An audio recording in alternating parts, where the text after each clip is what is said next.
Full ಊಟ ಎಷ್ಟು? 2 ರೂಪಾಯಿ. 2 ರೂಪಾಯ ಕೊಡಿ. ನಮ್ಮ ಮನ್ಸು ನಮ್ಗೆ ಒಳ್ಳೇದ್ ಮಾಡಿದ್ರೆ ದೇವರು ಅಷ್ಟೇ.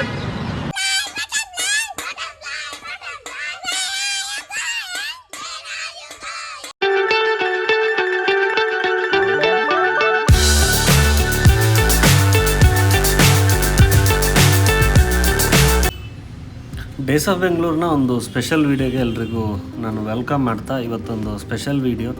ನಾನು ಕೆಮ್ಮಣ್ಣಗುಂಡಿಗೆ ಹೋಗಿರಲಿಲ್ಲ, ಇವತ್ತು ಹೋಗ್ತಾ ಇದ್ದೀನಿ. ಬಟ್ ಇವತ್ತು ಹೋಗೋದ್ರಲ್ಲಿ ಒಂದು ಸ್ಪೆಷಲ್ ಏನಂತ ಹೇಳಿದರೆ, ಆ ಪ್ಲೇಸನ್ನು ನಮಗೆ ಇಂಟ್ರೊಡ್ಯೂಸ್ ಮಾಡಿಸ್ತಾ ಇರೋದು, ಆ ಪ್ಲೇಸಲ್ಲಿ ಕನ್ನಡ ಮೂವಿಗಳು ನಡೆದಿರೋದು, ಇದನ್ನೆಲ್ಲ ತೋರಿಸ್ತಾ ಇರೋದು ಕನ್ನಡವನ್ನು ತುಂಬ ಪ್ರೀತಿ ಮಾಡ್ತಾ ಇರುವಂತಹ ಕತರ್ನಲ್ಲಿರುವ ನಮ್ಮ ಕಸಿನೇ ಆದಂತಹ ಜುನೈದ್ ಅವರು ಬಂದಿದ್ದಾರೆ. ಅವ್ರು ನನ್ನನ್ನು ಕರೀತಾ ಇದ್ದಾರೆ. ಸೊ ಅಲ್ಲಿ ಅವ್ರನ್ನ ಮೀಟ್ ಆಗ್ಲಿಕ್ಕೆ ಹೋಗ್ತಾ ಇದ್ದೀನಿ. ಇವಾಗ ಕಾಣಿಸ್ತಾ ಇರೋ ವಿಜುವಲ್ಸ್ ಏನಂತ ಹೇಳಿದರೆ, ನಾನು ಹೋಗ್ತಾ ಇರೋ ದಾರಿಯಲ್ಲೇ ಬೇಲೂರು ಹತ್ರ ಮಕ್ಕಳು ಗಾಡಿ ಅಡ್ಡ ಹಾಕಿ ಡ್ರಾಪ್ ಕೇಳಿದರು. ಸೊ ಅವ್ರ ಹತ್ರ ಸ್ವಲ್ಪ ಮಾತಾಡ್ತಾ ಇದ್ದೆ, ಅವ್ರಿಗೆ ಹೇಳ್ಕೊಡ್ತಾ ಇದ್ದೆ. ಏನು ಮಾಡಬೇಕು ಅಂತ, ಆದಷ್ಟು ಗೊತ್ತಿಲ್ದಿರೋ ಗಾಡಿಗಳು, ಯಾರಾದರೂ ಗಾಡಿಯಲ್ಲಿ ಒಬ್ರಿಗಿನ್ನ ಜಾಸ್ತಿ ಇಬ್ಬರೆಲ್ಲ ಇದ್ದು ನೋಡ್ಲಿಕ್ಕೆ ಸ್ವಲ್ಪ ಭಯ ಪಡೋ ಥರ ಇದ್ದರೆ ಅಂಥ ಗಾಡಿಗಳಿಗೆ ಡ್ರಾಪ್ ಕೇಳಬಾರ್ದು, ಆಯಿತಾ? ನಿಮ್ಮ ಊರಲ್ಲಿ ಗೊತ್ತಿರೋರು ಅಲ್ವಾ, ನಿಮ್ಮ ಊರಲ್ಲಿ ಗೊತ್ತಿರೋರು ಇರ್ತಾನೆ ಅವ್ರ ಗಾಡಿಗಳು. ಈ ತರ ಹಿಂಸೆ ಕೊಟ್ರೆ ಜನಗಳಿಗೆ ಯಾರು ಬದುಕ್ತಾರಕ್ಕ?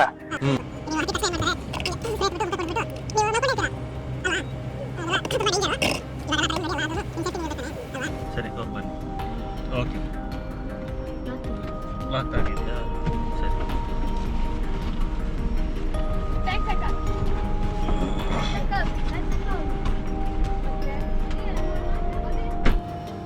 ಹುಡ್ಕೊಂಡು ಬಂದಿರೋ ಸ್ಪೆಷಲ್ ಗೆಸ್ಟ್ ಎಲ್ಲ ಬಂದು ಗಾಡಿ ಹತ್ತಿ ಕುತ್ಕೊಂಡ್ಬಿಟ್ಟಿದ್ರು. ಇನ್ನು ಇವ್ರು ಹೇಳಬೇಕು ಏನು ಎತ್ತ ಅಂತ. ಹೇಳ್ರಪ್ಪ, ಹೇಳ್ರು. ಇವತ್ತು ನಾವು ಚಿಕ್ಕಮಗಳೂರು ಡಿಸ್ಕವರ್ ಮಾಡೋಕ್ಕೆ ಹೋಗ್ತಿದ್ದೀವಿ. ಅಶ್ರಫ್ ಅವ್ರ ಜೊತೆ ಕತಾರಿಂದ ಸ್ಪೆಷಲ್ ಗೆಸ್ಟ್ ಬಂದಿದ್ದಾರೆ ನೋಡಿ, ಜುನೈದ್ ಅವರು. ಇವ್ರ ಬಗ್ಗೆ ಹೇಳಲೇಬೇಕು. ಒಂದು ಅಪ್ಪಟ ಕನ್ನಡ ಅಭಿಮಾನಿ. ಇವ್ರು ಯಾವುದೇ ದೇಶದಲ್ಲಿ ಇರಲಿ, ಅಲ್ಲಿ ಕನ್ನಡದ ಬಗ್ಗೆ ಅವರ ಒಲವು ಇದೆಯಲ್ಲ, ಅದು ತುಂಬಾ ಅದ್ಭುತವಾದಂಥದ್ದು. ಯಾವುದೇ ಕನ್ನಡಿಗರು, ಯಾವುದೇ ಕನ್ನಡ ಹೋರಾಟಗಾರರು ಸೌದಿ ಅಥವಾ ಕತರ್ನಲ್ಲಿ ಬಂದರೆ ಇವರು ಅವ್ರನ್ನ ಕಾಂಟ್ಯಾಕ್ಟ್ ಮಾಡೋದಾಗಿರ್ಬೋದು, ಅವ್ರ ಹತ್ರ ಮಾತಾಡೋದಾಗಿರ್ಬೋದು, ಪ್ರತಿಯೊಂದು ರಾಜ್ಯೋತ್ಸವವನ್ನು ಕೂಡ ಇವರು ಆಚರಿಸಿದ್ದಿದೆ. ಅದು ಇಲ್ಲಿಲ್ಲಾದರೂ ಕೂಡ ಅಲ್ಲಿದ್ದಾಗಲೂ ಕೂಡ ಅವರು ಆಚರಿಸ್ತಾರೆ. ಆ ರೀತಿ ಒಂದು ಅಪ್ಪಟ ಕನ್ನಡ ಅಭಿಮಾನಿ. ನಾವೆಲ್ಲೇ ಹೋಗೋದಾದ್ರೂ ಆನ್ ಟೈಮ್ ಊಟ ಅಂತೂ ನಾವು ಮಿಸ್ ಮಾಡೋದಿಲ್ಲ. ತರೀಕೆರೆ ದಾರಿನಲ್ಲಿ ಹೋಗ್ತಾ ಇದ್ದಾಗೇನೆ ನಮ್ಮ ಊಟ ಟೈಮ್ ಆಗಿತ್ತು. ಊಟ ಆಯ್ತಾ? ಕಾಣೋದಿಲ್ವಾ ಬೋರ್ಡು? ಫುಲ್ ಊಟ ಎಷ್ಟು? 2 ರೂಪಾಯಿ. 2 ರೂಪಾಯ ಕೊಡಿ. 4 ಟಿಕೆಟ್ಗೆ 8 ರೂಪಾಯಿ. ಊಟ ಮಾಡೋದು ನಾನು ಒಬ್ನೇ, ಅವ್ರದೆಲ್ಲ ಊಟ ಆಗೈತೆ. ಸುಮ್ನೆ ಜೊತೆಲಿ ಮಾತಾಡಕ್ ಬಂದವ್ರೆ, ಅದಕ್ಕೂ ಟಿಕೆಟ್ ತಗೋಬೇಕ್ರಾ? ಬೇಡಪ್ಪ, ಕೂತ್ಕೊಳ್ಳಿ ಹೋಗಿ.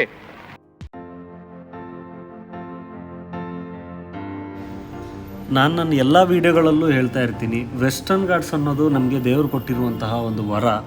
ಇದು ಆವಾಗ ಹೇಗಿತ್ತು, ಇವಾಗಲೂ ಅದೇ ಒಂದು ನೇಚರ್ ಬ್ಯೂಟಿನ ಮೇಂಟೈನ್ ಮಾಡಿಕೊಂಡೇ ಬಂದಿದೆ. ಇದಕ್ಕೆ ತುಂಬ ಇಂಪಾರ್ಟೆಂಟ್, ಇದಕ್ಕೆ ದೊಡ್ಡ ಕಾರಣರು ಅಂದರೆ ನಮ್ಮ ಚಿಕ್ಕಮಗಳೂರು ಅಥಾರಿಟಿ ಏನಿದೆ, ಫಾರೆಸ್ಟ್ ಡಿಪಾರ್ಟ್ಮೆಂಟ್ ಏನಿದೆ, ಇವರುಗಳ ಒಂದು ರೂಲ್ಸ್ಗಳಿಂದಾಗಿರ್ಬೋದು ಇವಾಗಲೂ ಇದು ಹೀಗೆ ಉಳ್ಕೊಂಡಿದೆ. ಇಲ್ಲಿ ಬಂದಿದ್ದ ತಕ್ಷಣವೇ ಇಲ್ಲಿ ಸಿಗುವಂತಹ ಒಂದು ಆಕ್ಸಿಜನ್ ಆಗಿರ್ಬೋದು, ಇಲ್ಲಿರೋ ಒಂದು ಅಟ್ಮಾಸ್ಫಿಯರ್ ಆಗಿರ್ಬೋದು, ಇದು ತುಂಬಾ ಡಿಫ್ರೆಂಟ್ ಆಗಿದೆ. ಅದಕ್ಕೋಸ್ಕರನೇ ಎಲ್ಲರೂ ಚಿಕ್ಕಮಗಳೂರನ್ನ ತುಂಬ ಇಷ್ಟಪಡ್ತಾರೆ. ನೀವು ಎಲ್ಲೇ ಹೋಗಿ, ಭಾರತದ ಯಾವುದೇ ಭಾಗಕ್ಕೆ ಹೋಗಿ, ವೆಸ್ಟರ್ನ್ ಘಾಟ್ಸಲ್ಲಿ ಸಿಗುವಂತಹ ಮರಗಳಾಗಿರ್ಬೋದು, ಅಲ್ಲಿರೋ ಒಂದು ಆಕ್ಸಿಜನ್ ಲೆವೆಲ್ ಆಗಿರ್ಬೋದು, ಅಲ್ಲಿರೋ ಒಂದು ನೇಚರೇ ತುಂಬ ಡಿಫ್ರೆಂಟ್ ಆಗಿರುತ್ತೆ. ಅದನ್ನು ನೀವು ಚಿಕ್ಕಮಗಳೂರು ಹೋದವರಿಗೆ ತುಂಬ ಚೆನ್ನಾಗೇ ಗೊತ್ತಿರುತ್ತೆ.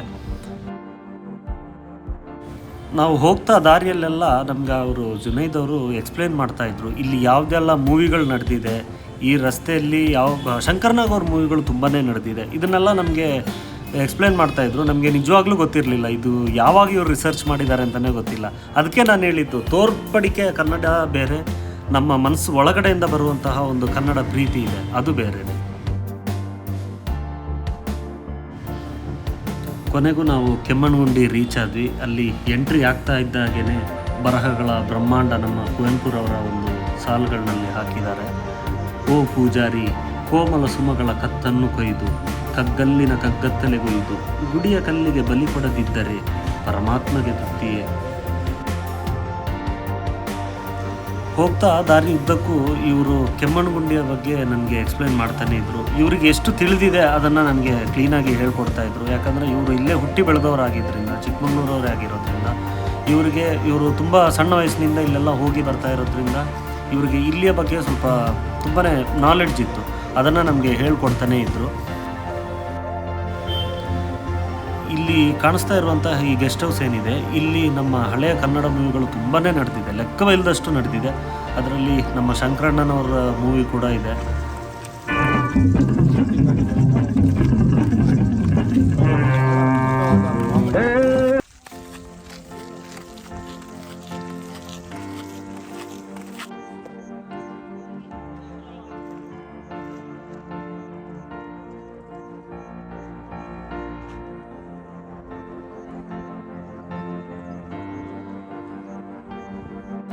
ಇವರಿಬ್ಬರು ನ್ಯೂ ಜನ್ರೇಷನ್ ಹುಡುಗರಾಗಿರೋದ್ರಿಂದ ಇವ್ರಿಗೆ ಅಷ್ಟೇನು ಗೊತ್ತಿಲ್ಲ ಹಳೆ ಮೂವಿಗಳೆಲ್ಲ. ನಾವು ಇದನ್ನು ಇವ್ರಿಗೆ ಹೇಳ್ಕೊಟ್ಟಾಗ ಇವರಿಗೆ ಗೊತ್ತಾಗ್ತಾ ಇತ್ತು. ಅದನ್ನೇ ನಾವು ಮತ್ತು ಇವರೆಲ್ಲ ತೋರಿಸ್ತಾ ಇದ್ವಿ, ಈ ಥರ ಜಾಗ ಈ ರೀತಿ ಇದೆ ನೋಡಿ ಅಂತ. ಊಟ ಇದ್ದಕ್ಕ ಎಷ್ಟು ವರ್ಷದಿಂದ ನೀವು ಕೆಲಸ ಮಾಡ್ತಿದ್ದೀರಾ ಇಲ್ಲಿ? 4 ವರ್ಷದಿಂದನಾ? ಹೆಂಗಿದೆ ಟೂರಿಸ್ಟ್ ಈಗ? ಅದೆಲ್ಲ ಕಮ್ಮಿ ಆಗಿದ್ದಾರೆ.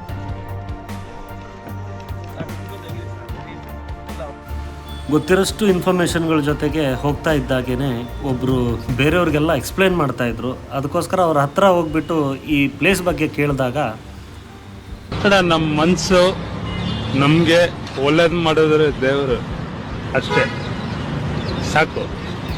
ಮರ ಯಾಕೆ ನಮಗೆ ಅವಾಗಿದ್ದಾಗ ಹೆಂಗಿತ್ತು ಗೊತ್ತಾ, ಭಾಳ ಚೆನ್ನಾಗಿತ್ತು. ಈಗ ಹೋಗ್ತಾ ಅಂತ ಹೋಗ್ತಾ ಇರುತ್ತೆ.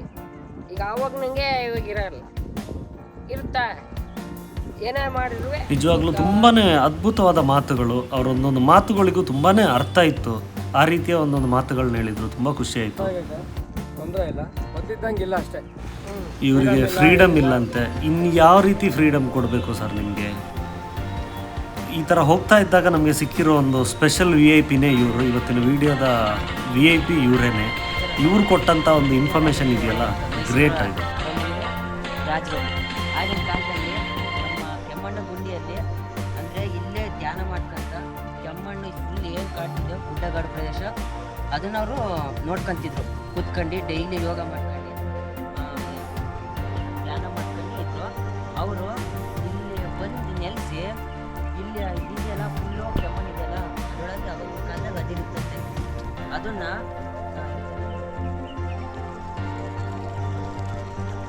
ಅದೇನೋ ಅಂತ ಶಿಫ್ಟ್ ಮಾಡೋದು, ಇಲ್ಲಿಂದ ಕರೆಕ್ಟಾಗಿ ಟೌನ್ ತನಕ ಹೋಗಂಗೆ, ಮೈಸೂರು ತನಕ ಹೋಗಂಗೆ ಅದನ್ನ ಕಬ್ಬಿಣ ಕೆಮ್ಮಣ್ಣು ಬಗ್ದು ಅದನ್ನು ಕಳಿಸ್ತಿದ್ರು.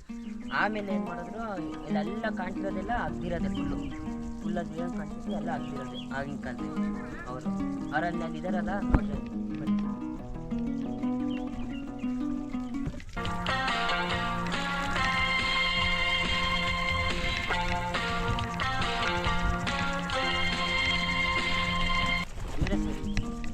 ಕೃಷ್ಣರಾಜೇಂದ್ರ ಒಡೆಯರು, ಮೈಸೂರು ಅರಮನೆ ಸಂಸ್ಥಾಪಕ. ಬನ್ನಿ ಹೋಗೋಣ.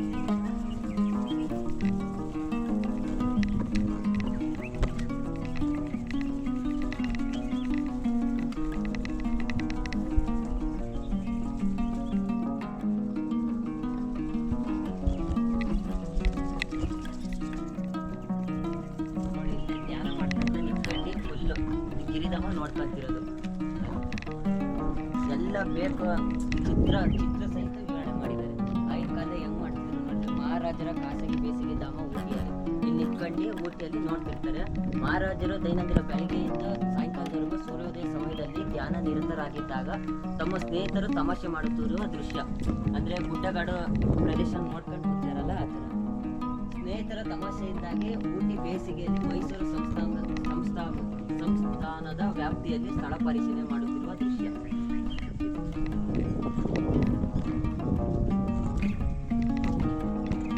ಅಂದರೆ ಬೇಸಿಗೆ ಕಾಲದಲ್ಲಿ ಇದು ಎಂಥ ಸೂರ್ಯನಿಂದ ಇದಾಗಿರುತ್ತಲ್ಲ ಸರ್, ಬೇಸಿಗೆ ತಾಪದಿಂದ ಏನಾಗಿರುತ್ತೆ ಅದನ್ನ ಪರ್ಯಾಯವಾಗಿ ಸ್ಥಾಪನೆ ಮಾಡಿ ಬೇಸಿಗೆ ಧಾಮವನ್ನು ಸ್ಥಾಪಿಸ್ತಾರೆ. ಓ, ಇದಲ್ಲೇ ಅಲ್ಲ ನಿಮ್ದು ಕೆಮ್ಮಣ್ಣೆಲ್ಲ ಹೋಗ್ತಾ ಇದ್ದಿತ್ತು? ಇದೆ ಫುಲ್ಲು ಆಗಿನ ಕಾಲ ಟ್ರಕ್ಕು ಇದು ಎಂತ ಇಟಾಚಿ ಫುಲ್ಲು ಕೆಲಸ ಮಾಡ್ತಿದ್ರು ಅವಾಗಿನ ಕಾಲದಲ್ಲಿ.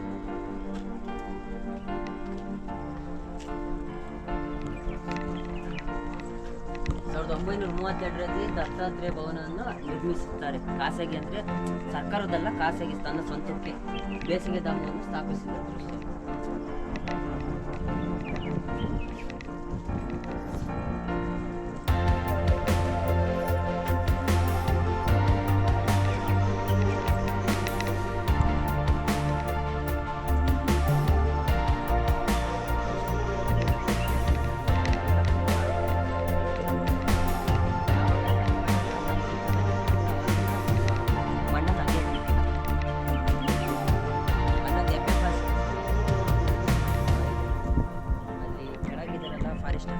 ಅವ್ರ ಜೊತೆ ಹೋದ್ರೆ ತೋರಿಸ್ತಾರೆ, ಅಲ್ಲೂ ಚೆನ್ನಾಗಿದೆ ಪ್ಲೇಸ್, ಎಬ್ಬೆ ಪ್ಲೇಸ್.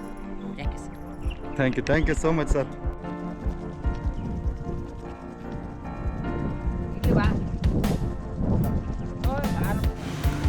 ಅವ್ರು ಕೊಟ್ಟಂಥ ಇನ್ಫಾರ್ಮೇಷನ್ ತುಂಬಾ ಖುಷಿಯಾಯಿತು. ಅವರು ಎಕ್ಸ್ಪ್ಲೈನ್ ಮಾಡಿರುವಂತಹ ರೀತಿ ತುಂಬಾ ಖುಷಿಯಾಯಿತು. ಯಾರಿಗೆ ಕೆಮ್ಮಣ್ಣುಗುಂಡಿಯಲ್ಲಿ ಏನಿದೆ ಅಂತ ಕ್ವಶನ್ ಇದೆಯೋ ಅವ್ರಿಗೆ ಅದೊಂದು ಆನ್ಸರ್ ಆಗಿದೆ.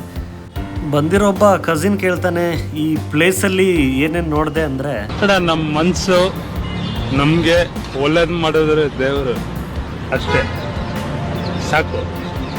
ಮರ ಯಾಕೆ ನಮಗೆ ಏನಂತೀರ?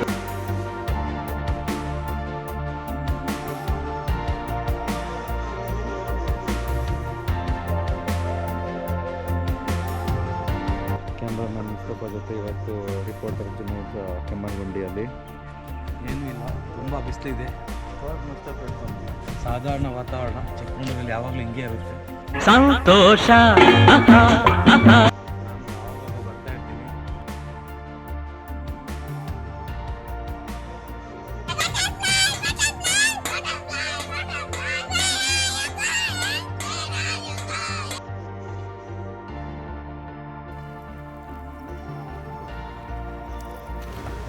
ಕರ್ನಾಟಕದಲ್ಲಿ ನಾವು ಎಲ್ಲೇ ಹೋದ್ರೂ ಇದಂತೂ ತುಂಬ ಕಾಮನ್ನು. ನಮ್ಮ ವೆಸ್ಟರ್ನ್ ಘಾಟ್ಸಲ್ಲಿ ಯಾವುದೇ ಒಂದು ಕೋತಿಗಳ ಜಾತಿ ಇಲ್ಲ, ಮನುಷ್ಯರ ಮಧ್ಯೆ ಬೆಳೆಯುವಂಥದ್ದು.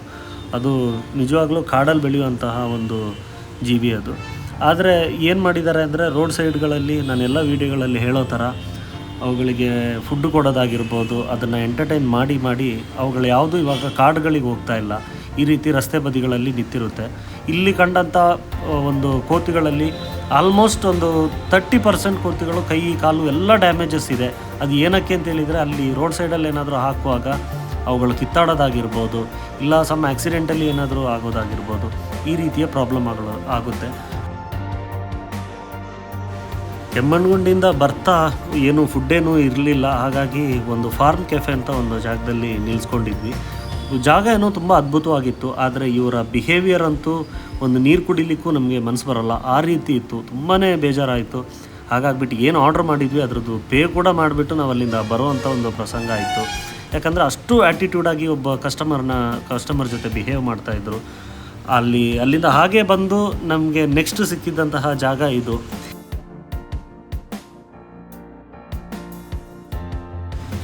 ದೊಡ್ಡ ವಿದ್ವಾನ್ರು ಹೇಳ್ತಾರೆ, ಊಟ ಹಾಕ್ಲಿಕ್ಕೆ ಎಲ್ಲರಿಂದನೂ ಆಗುತ್ತೆ, ಆದರೆ ಮನಸ್ಸನ್ನು ತುಂಬಿಸ್ಬೇಕು, ಅದು ತುಂಬ ಇಂಪಾರ್ಟೆಂಟ್. ಆ ಥರ ಅದನ್ನೆಲ್ಲ ಸಿಗೋದಿಂಥ ಜಾಗದಲ್ಲಿ ಇವರು ಮಾತಾಡ್ತಾ ಇದ್ದಂತಹ ರೀತಿ, ಇವರು ಸರ್ವ್ ಮಾಡ್ತಾ ಇದ್ದಿದ್ದು ನಿಜವಾಗ್ಲೂ ನಾವು ನೋಡ್ಬೋದು. ಒಂದು ಸಣ್ಣ ಪೆಟ್ಟಿ ಅಂಗಡಿ ಆಗಿರ್ಬೋದು, ಆದರೆ ಇವರು ನಿಜವಾಗ್ಲೂ ನಾವು ಹೋಗಿದ ತಕ್ಷಣ ಇವರು ತುಂಬ ವರ್ಷಗಳಿಂದ ನಮ್ಮ ಜೊತೆ ಪರಿಚಯ ಅನ್ನೋದ್ರು ಇದೆಯೇನೋ ಅನ್ನೋ ಥರ ನಮ್ಮ ಜೊತೆ ಬಿಹೇವ್ ಮಾಡ್ತಾಯಿದ್ರು. ನೀರಿಲ್ಲ, ಬೀಳ್ತದವೆ, ಅದೇ ನಾವು ಸಮಾಚಾರಗಳು ನಮ್ದೆಲ್ಲ ಹೇಳ್ಬೇಕು ಅಂದರೆ. ನೀರಿಲ್ಲ, ಈಗ ನೀರಿಲ್ಲ, ನೀರು 6 ಬೋರ್ ಕೊರಸ್ತೆ. ಅದರಲ್ಲಿ ಒಂದರಲ್ಲಿ ಮಾತ್ರ 30 ಪೈಪ್ ಬಿಟ್ಟಿದ್ದೀನಿ. 2 ಜೆಟ್ ಇದು 2 ವಾಲಿಗೆ ಬರ್ತಿತ್ತೆ. 40 ಗಿಡಕ್ಕೆ ಬರುತ್ತೆ. 40 ಗಿಡಕ್ಕೆ 800 ಗಿಡ ಇರೋದು. ಆಮೇಲೆ ಒಂದು 500 ಗಿಡ ತೆಂಗಿನ ಗಿಡ. ಒಂದು 40 ಗಿಡಕ್ಕೆ ಬರುತ್ತೆ ನೀರು. ಅಲ್ಲಿ ಅವ್ರ ಜೊತೆ ಮಾತಾಡ್ಕೊಂಡು ನಿಂತಿದ ತಕ್ಷಣ ಫ್ಯಾಮಿಲಿ ಮೆಂಬರ್ಸ್ ಎಲ್ಲ ಎಲ್ಲೋ ಹೋಗ್ತಾ ಇದ್ದವರೆಲ್ಲ ನಮ್ಗೆ ಅಲ್ಲಿ ಸಿಕ್ಕಿ ಜಾಯಿನ್ ಆದರು. ಅಲ್ಲಿ ಒಂಥರ ಬೇರೆಯೇ ಒಂದು ಫೀಲ್ ಸ್ಟಾರ್ಟ್ ಆಯಿತು. ಅವ್ರ ಅಂಗಡಿಯವ್ರಿಗೂ ನಮಗೂ ಏನೋ ತುಂಬ ಹಳೆ ಪರಿಚಯ ಅನ್ನೋ ಥರ ನಾವು ಅವರೆಲ್ಲ ನಿಂತ್ಕೊಂಡು ಮಾತಾಡಿದ್ವಿ, ತುಂಬ ಹೊತ್ತು ಟೈಮ್ ಸ್ಪೆಂಡ್ ಮಾಡಿದ್ವಿ. ಇದು ತುಂಬ ಇಂಪಾರ್ಟೆಂಟು. ನಾವು ಎಲ್ಲೇ ಹೋದ್ರೂ ನಮ್ಮನ್ನು ಒಬ್ಬ ಕಸ್ಟಮರ್ ಅಂತ ನೋಡಿದೆ ನಾವೊಂದು ಮಿಂಗಲ್ ಆಗೋದಿದೆಯಲ್ಲ, ಇದು ತುಂಬ ಇಂಪಾರ್ಟೆಂಟು. ಆವಾಗ ಅಲ್ಲಿ ವ್ಯಾಪಾರಗಳು ನಡೆಯುತ್ತೆ, ಸಂಬಂಧಗಳು ಬೆಳೆಯುತ್ತೆ, ಎಲ್ಲನೂ ಇರುತ್ತೆ. ನಾವು ನಮ್ಮ ಮುಖವನ್ನು ಸರಿಯಾಗಿ ಇಟ್ಕೊಂಡಿರಲಿಲ್ಲ ಅಂದರೆ ವ್ಯಾಪಾರದಲ್ಲಿ ನಡೆಯೋದೇ ಇಲ್ಲ, ಖಂಡಿತವಾಗ್ಲೂ ಅದು ನಡೆಯೋದಿಲ್ಲ. ಹಾಗಾಗ್ಬಿಟ್ಟು ಜಾಗ ಎಷ್ಟು ಸಣ್ಣದಿದೆ, ಯಾವ ರೀತಿ ಇದೆ ಅನ್ನೋದನ್ನು ಕ್ಯಾಲ್ಕುಲೇಟ್ ಮಾಡಬೇಡಿ. ನಮಗೆ ತುಂಬ ಇಂಪಾರ್ಟೆಂಟ್ ಏನಿದೆ ಅಂದರೆ ಹೊಟ್ಟೆ ಜೊತೆಗೆ ಮನಸ್ಸು ಕೂಡ ತುಂಬಬೇಕು. ಆ ರೀತಿಯ ಜಾಗಗಳು ತುಂಬ ಇಂಪಾರ್ಟೆಂಟ್.